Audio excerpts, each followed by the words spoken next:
चलिए आज ध्यान दीजिए, यहाँ इतिहास लेखन में अभिलेखों का महत्व। आज हम लोग पढ़ेंगे इतिहास लेखन में अभिलेखों का महत्व।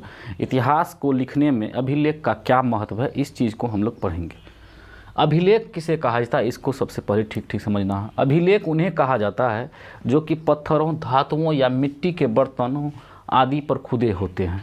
जब भी कागज़ का आविष्कार नहीं हुआ था तो तभी के राजा महाराजा क्या करते थे, वे अपने राजकाज के बारे में या नीति नियम निर्देश के बारे में क्या करते थे, पत्थरों पर या किसी मिट्टी के बर्तन पर या धातुओं पर लिखा करके रखते थे।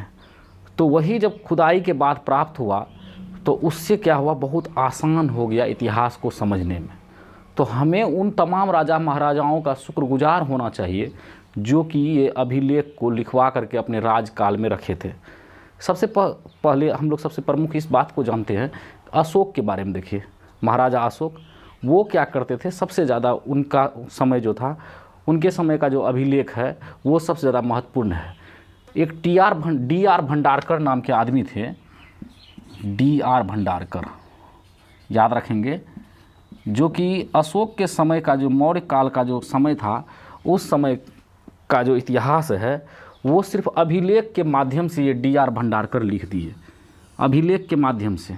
ठीक है, अभिलेख के अध्ययन को हम लोग अभिलेखा शास्त्र कहते हैं। जिस शास्त्र में अभिलेख का अध्ययन किया जाता है उसे अभिलेखा शास्त्र कहा जाता है, याद रखेंगे। अभिलेख के अध्ययन को क्या कहा जाता है, अभिलेखा शास्त्र कहा जाता है। तो उस समय के जो राजा महाराजा थे, जिन लोगों ने अभिलेख को लिखवा करके रखा था अपने राजकाज के समय में, उन तमाम राजा महाराजाओं को हम लोग को धन्यवाद ज्ञापन करना चाहिए। उन तमाम महाराजाओं का हम लोगों को शुक्रगुजार होना चाहिए कि अभिलेख खुदवा कर रखे हैं। ठीक है, क्योंकि तभी तो कागज़ था ही नहीं। तो अभिलेख के अध्ययन को अभिलेखा शास्त्र कहते हैं।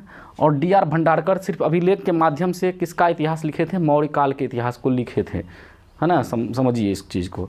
भारत में क्या हुआ था 1886 ईस्वी में, कितना में ख्याल रखेंगे, भारत में 1886 ईस्वी में, है ना, पुरातत्व विभाग जो है, पुरातत्व विभाग जो भारत का पुरातत्व विभाग है, इन्होंने अभिलेख के अनुसंधान एवं खोज के लिए, शोध के लिए 1886 ईस्वी में क्या किया था, संस्था स्थापित किया था 1886 ईस्वी में। ठीक है, समझ लीजिए इसको, कितना अभिलेख का महत्व है।